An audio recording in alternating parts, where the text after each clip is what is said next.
Hello, I'm Brenda Schivito, and welcome to You Are Not Alone, the place for news, tips, and stories of hope for people battling the disease of addiction. My guest today is Derek Madden, who is living a life in recovery. He will share with us his experience with addiction, his journey to find help, and what life is like for him today. Derek is also the owner of Jonathan's Sober Living House in Westchester, PA. Derek, welcome to the show. We are so pleased to have you with us today, and we couldn't be happier. Thanks for having me. Thanks Appreciate for coming. So we could just start out by you giving us a little bit about your background, where you grew up, what your family life was like, and that sort of thing. Of course, yeah. I grew up not far from here, Bucks County, Pennsylvania. I grew up in a loving household. My mother and father got divorced when I was young, around 5 years old. But other than that, I had a really normal childhood, very loving family, very big family on both sides, my mother's side and my father's side. And we were very close growing up. All holidays were spent together, a lot of big parties. We'd have parties with 100 people there, Wow. and a lot of fun to be had. From the outside, I had a pretty normal upbringing. Mm-hmm. So you say on the outside, so the typical person seeing your family at functions and seeing you together would say, oh, they're a pretty cool family. They've got it together. It's all going on good for them. So we would say that's a normal family. So then what was it like on the inside then? Like on the inside, was it still those type of dynamics or? Yeah, on the inside, we still had a really tight dynamic. Like a lot of Irish Catholic families, alcohol is kind of celebrated, Okay. where Sure. we had a lot of big parties, a lot of people drinking was the normal occurrence. And I think that's like, in a lot of families, a lot of Right. people can drink normally. Me personally, I can't, Okay. and so growing up at a young age, we had a lot of fun, did a lot of things together. Behind the scenes, there was a little bit, my mom was a single mother trying to, raise two kids and, really trying to work hard to, climb up the corporate ladder and to be able to provide for us. I did have very loving grandparents who really stepped up, and I was there every day before school and after school. And I mean, they did everything possible you could do for grandkids. They went above and beyond Right. for us. So they were pretty involved. Very, You had very a lot of involved. people around you in your upbringing that were positive role models A ton of and good people. influences. Oh, that's really good. Mm-hmm. So as opposed to what the stigma of addiction as we know it in our country, many times many people have a very different picture of what somebody in addiction looks like. Would you say that's true in our society? I definitely would, and I think the stigmatism is going away a little bit, because now I feel like almost everybody knows somebody in addiction, either a friend, a coworker, Right. a brother, a sister. Sure. Where years ago when I first got even sober, it was really almost frowned upon, and I wasn't even as open when I first got sober. Now I'm very proud of the man I've become. But yes, I feel like people don't realize, it doesn't matter if you're rich, poor, black, white, doctor, lawyer, or a Right. janitor. I mean, it really has no boundaries. Right, no boundaries when it comes to that. So can you go back then and tell us a little bit about how the addiction started for you, or how did it start? Let's start there. Yeah, I mean, so for me, at like and I know people say it a lot that are, addicts, alcoholics. For me, at a very young age, I always kind of felt different. I had like terrible anxiety. I used to worry about things that Right. a lot of children normally typically wouldn't worry about, Okay. I'd worry about, are we going to be able to pay the bills this month? Or is, my mom going to do this? Things that like a normal child doesn't typically worry about. And I always was full of fear. And for me, at a very young age, I was probably 14 years old, Okay. the first time I smoked pot.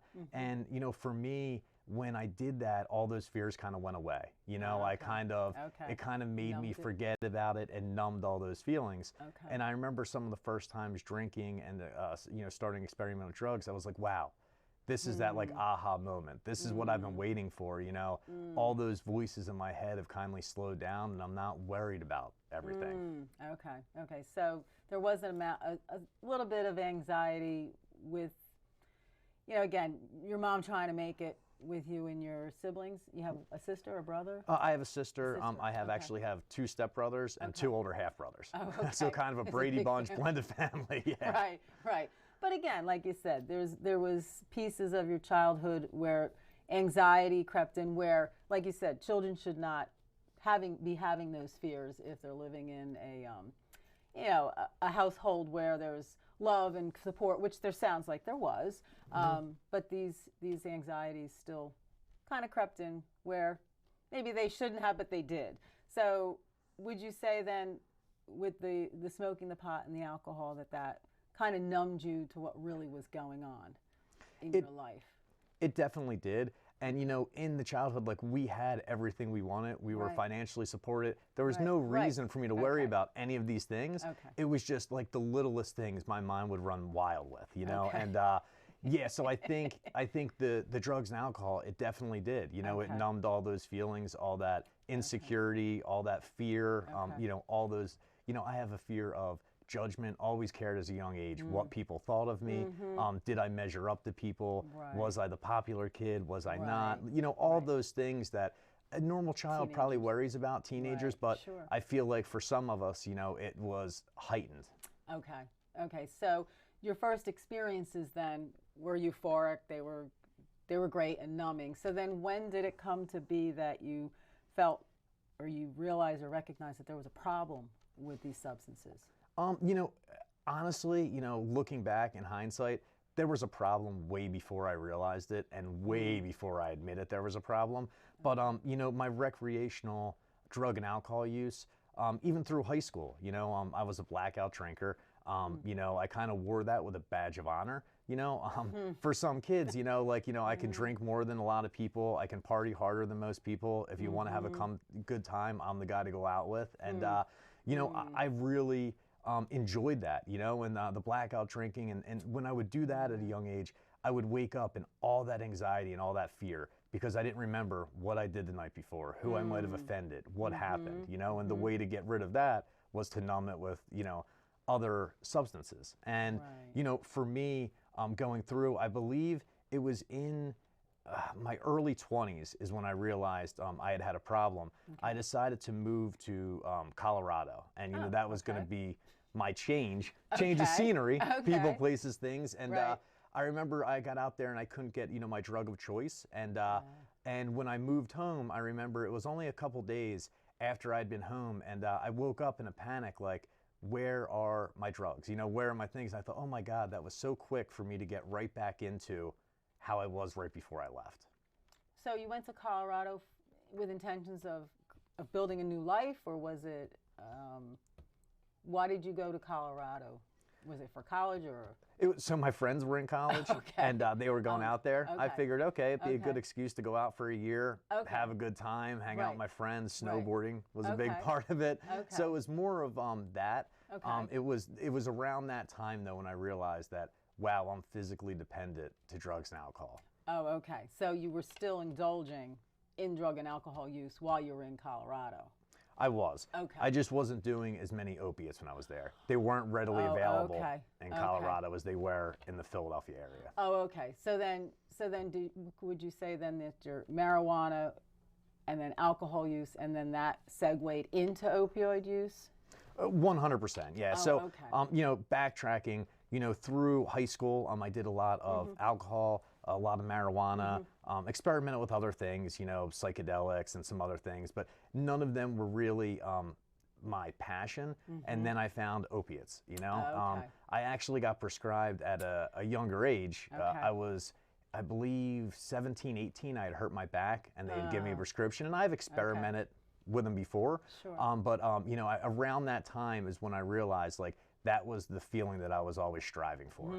That was my true Okay. passion. And okay. like most of it, it just started with, Percocets, and then Sure. ended up with Oxycontin, and then later on ended up with, even harder drugs. So in many cases, as we know, opioid use very much sometimes does start with injuries for young people. They do prescribe them. They were prescribing them pretty readily to athletes or kids that were having injuries. And I'm happy to say I think they're getting more knowledge about that. And I've noticed, even talking to kids in the high schools, that even the dentists are not prescribing the opioids quite as much. So that's a good thing. But just to make note that I think that's where a lot of trouble had been starting for, I think, a lot of our citizens with the opioid use. What are your thoughts about that? Yeah, I definitely agree with that. You know, a lot of, even when OxyContin came out, when I was, using it in the beginning, it was marketed as a non-addictive painkiller, way safer than everything else. And that is when I really started to struggle. When that whole, I graduated in 2002. That's really when that whole thing was going on, and they were so readily available. And in my experience, most of the people that started that with me, that's a very powerful drug, and a very expensive drug. So when resources run out, it's really quick to go to heroin and other substances. So I think that was a huge problem. I know from talking to people now, with getting wisdom teeth taken out or mild surgeries, they are really cutting back, and the DEA and FDA and stuff have really taken steps for that. But yes, I think that was a very big problem. I agree with you. So then, coming back from Colorado, what was happening at that point? You came back to Philly, and what happened from that point? You continued in the same level of drug use, or when did you finally figure out, hey, I got a problem here and I need help? Yeah, so when I came back from Colorado, I grew up, my father had owned a little used car dealership. I had worked there since I was a kid, like 12 years old, you vacuuming cars and doing whatever, washing some cars. I thought it was the coolest thing ever. And he decided he was going to retire and move to Florida. So I, decided to buy him out of the business. And at that time, I was keeping things under control for a little while, and then working crazy hours and all those kind of things, is really when my drug abuse, of the prescription pills really got rampant.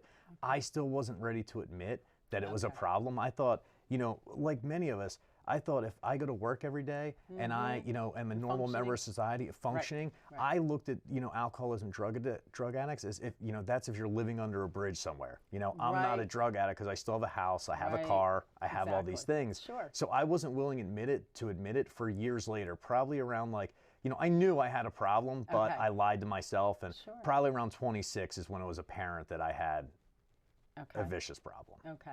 And at that point, what happened then? I mean, at that point, I had kind of given up all hope. I had lost the business, wasn't hanging out with many of my friends. Isolation, wasn't seeing my family as much. Lost the apartment, the girlfriend, all the things I thought I had going for me. And at that point, I didn't see any hope. I thought I was just going to end up dying a drug addict, that never got a second shot. And I wasn't familiar with all these resources that we have for sobriety, all these 12-step programs and rehab. Growing up, when my friends would go to rehab and I wouldn't see them anymore, I just assumed they were, doing the same thing somewhere else. You know what I mean? I didn't realize how, the program works and stuff like that. So I didn't really see any hope. I didn't think there was any hope that I was going to be able to, get sober, maintain sobriety. It was so far fathomed, because I don't think I was, there might have been a handful of days I was sober from 14 years old to 28 when I actually got sober. Wow. Okay. So when did it finally come to, when did you have the aha moment about a problem, or that you needed rehab and needed help? So I had an aha moment. I was actually, 28. I had moved back in with my mom, had nothing left. I was on the train station to go back to the city, to, get drugs and alcohol. And I had that moment of, I don't want to keep living like this. Either I want to die or I want to try to get help. And one of the things that really helped me, my sister had got sober a year before I did. And I saw, like, her had that light come back in her eyes, and her start to have friends and have a job and be happy and successful. And if it wasn't for that, I don't know if I would have done it. But I saw it work for her, and I thought, let me try to give this a shot. If I give this an honest shot and it doesn't work out, at least I know I tried. Right. So what role did your mother or your family play in all this? I mean, you said you were on a train to go to Philly, and then you were living with your mom at the time. So what was that like, living with your mom, in this substance abuse arena you were in? How how did that work or not work while you were living with mom? She was finally fed up with me. I was very good. I'm a master manipulator when it comes to that stuff, like a lot of us are. Most of you are. I was very good at keeping it under wraps. Sure. And even when it would come to light, I could convince her that, no, it's not a problem. It's nothing. You know, and like a lot of parents, like, you know, they don't know until it's too late. And for me, I had finally talked to my mom, and she had, you know, it had been apparent that I had a problem, and we decided that, you know, treatment was the best option for me. So she had drove me down to treatment, and, you know, my sister was one of those people. She supported me. She didn't try to push it down my throat that, like, you need to do this, but she was more setting an example by living it. You know, she was doing it, and, you know, really, you know, she was promoting it just by her actions. Sure, living by example. She was a role model. Okay, so then you were in treatment for how long? 34 days. Which we know is typical for the insurance companies, but I think we've established that in many cases it just isn't enough for many people. Yeah, I mean, a lot of insurance companies now, it could be even less. You know, you see guys in there for 14 days, 18 days they're getting cut. But yeah, my insurance company, it was 34 days. And I was actually at that point state funded through the county because I didn't have any, you know, medical insurance or resources at the time. Well, you were fortunate, wouldn't you say, to get that much time? Very fortunate. Because like you said, today it's 14 days. It's almost like, you know, you can go dry out and then you're on your own from there. Exactly, so, I mean, yeah. It depends on the insurance company, but I was very fortunate that I was able to do that. So was this like a one and done? Did you go through rehab and you were successful and life goes on? Or how did that work after your 34 days? For me, it was a one and done. Wow. That was, you know, the time, the day that I went into treatment was the last day I ever picked up drugs or alcohol. But, you know, it was years before that of me trying every easier, softer way. You know, I'd substitute, I'm going to not do opiates, and I'm going to do, you know, just smoke pot and do marijuana maintenance, or I'm just going to drink on the weekends, or I'm, you know, I tried, I always liked the easier, softer way, so I tried to manage it, and it just didn't work. So for me, I had exhausted all options of trying it on my own. I knew this was really what I needed. Okay. So then after the 34 days, what next? So I was lucky enough, my sister had introduced me a lot of people in a 12-step program. You know, when I came out, my biggest fear was like, how am I ever going to have fun again? How am I ever going to live a normal life again?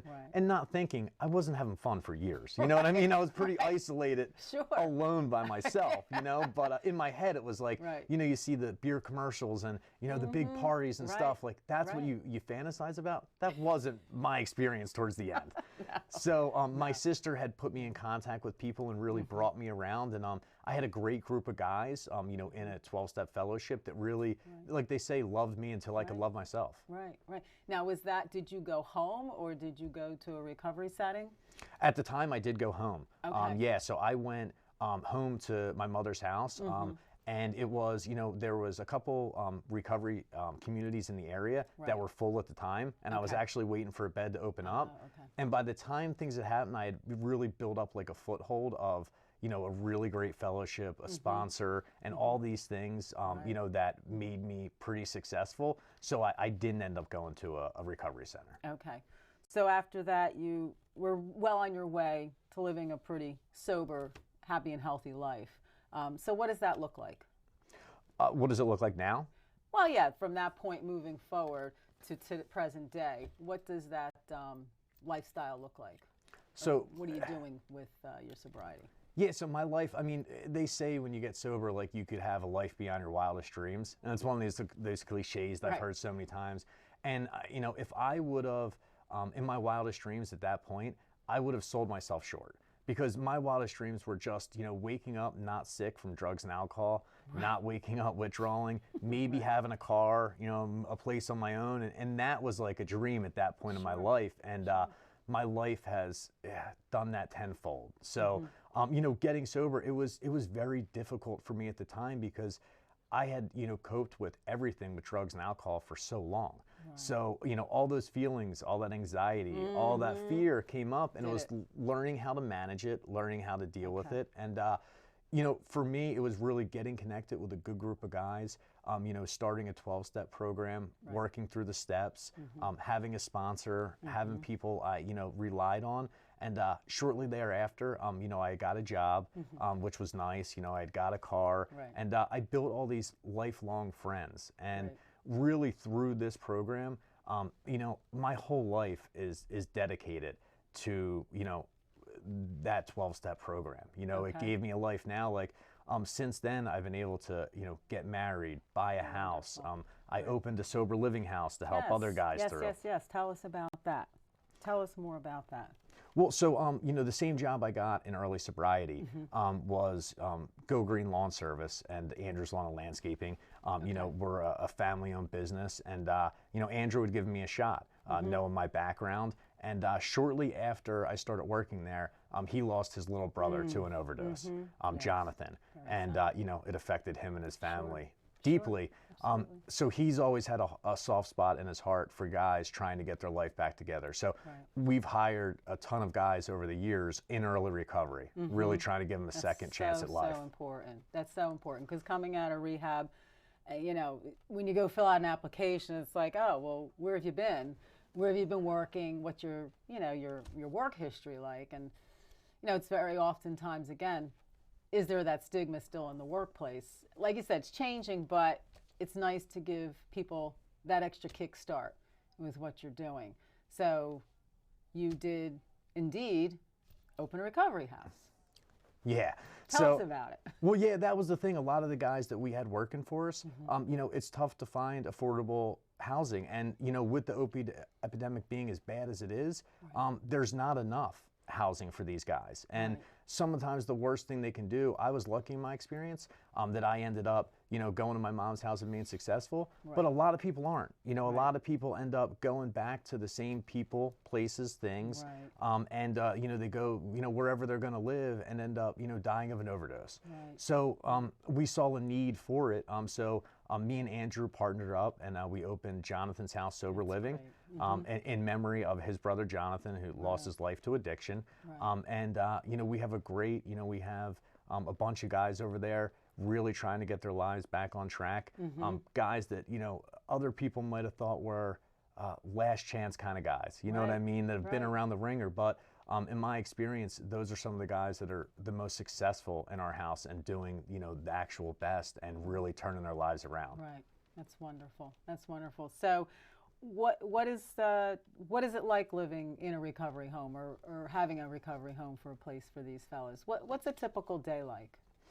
So a typical day, a lot of these guys, when they get in there, you know, they do go back to work, or they're in, you know, IOP or PHP, some kind of aftercare. I always recommend aftercare for the guys, because that gives them some of their best chances for succeeding. But a typical day is they go to work, IOP, PHP, whatever it is that they're doing. And then when they get home, you know, they have dinner. We have one of the chores, you know, they have dinner. They, you know, cook, they go to meetings together. So, you know, the requirements are like, you know, you have to run a strict house. You know, they have a curfew, they have a certain amount of meetings they have to have a sponsor, commitment, all these different things. And, you know, that kind of weeds the guys out of who's willing and who's not willing. Right. Okay, so you mentioned IOP, PHP? Is that what you, could you expand on that for people who don't know what those acronyms are? Oh yeah, so IOP would be like intensive outpatient. PHP, I'm not sure actually what the acronym stands for. That's not my field. I know some of the other guests you had on would be better suited for that, but it's more just like aftercare. It's group therapy, individual therapy. Really just you know, it's just aftercare, because you know, we're just trying to bridge that gap for these guys. Like when you get out of treatment after 30 days, I got out and didn't know who to turn to, what to do. You know, thankfully I had my sister. Thank God for my mother, my sister, who was in the program to introduce me to these people. But if I didn't have that, I would have been that guy in the back of the room that came, listened, left, didn't talk to anyone, and probably would have ended up, you know, drinking and getting high again. So with this, it gives guys a sense of fellowship. You know, it gives them a sense of purpose. They have a bunch of guys to hold each other accountable, and really we're trying to set these guys up for, you know, starting their lives after, you know, so it's really try to give them every tool for success in the future. So what is a typical stay like? Somebody comes after 28 days and they're in the recovery community setting.